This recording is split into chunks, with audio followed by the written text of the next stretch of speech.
The determined knight hold the line, everyone. And I'm not giving up, as they fight to hold their position until the captain returns. In the midst of chaos, a character shouts "Get down," as they desperately try to pull another away from an oncoming danger.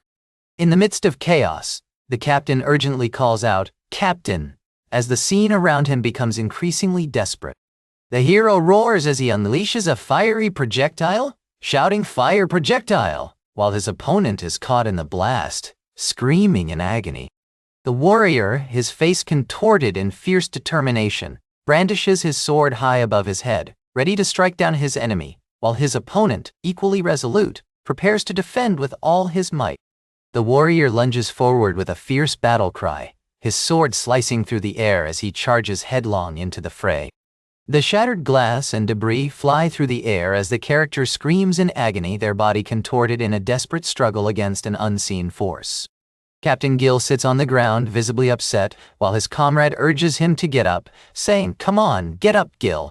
The captain of the Northern Falcon Knights, Tally, is praised for his incredible bravery, having taken down almost all the monsters on his own, as his comrade gently reminds him that it wasn't just his strength, but also the support of his fellow knights.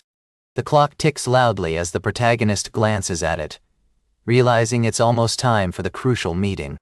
Captain Warrenna announces that he's going to marry the third princess of the Kingdom of Ryfelt, Taryn Sama, as the expeditionary subjugation mission comes to an end, while a group of knights cheer and one exclaims it's not official yet.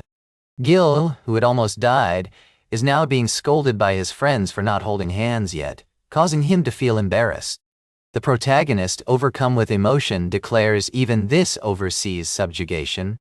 The lone figure stands before a vast, serene landscape, their back to the viewer as they declare, "I'm going to be happy," with a distant castle looming in the background. In this vibrant manga panel, the knight and his lady-in-waiting stand together, the knight's sword gleaming in his hand, as they prepare for their next adventure, with the text at the bottom hinting at the start of their journey. In the grand audience hall of Southernport Castle, a knight in shining armor declares, "We have returned from the subjugation and expedition mission," as the castle's grand architecture looms in the background. The king, with his regal crown and beard, addresses the crowd, declaring the successful conclusion of a year-long mission, while a knight in armor responds with a humble, "You're mistaken," as the king's health is tested under parliamentary pressure. The menacing figure in the foreground growls, "You're already dead," as the other character, Warrenna, looks on in shock. The character with the crown whispers, "Ah," while the other exclaims, "But I'm alive," and the third person in the background stammers, "Wait. The character, with a surprised expression, exclaims, "Wah," and then apologizes with "I'm sorry."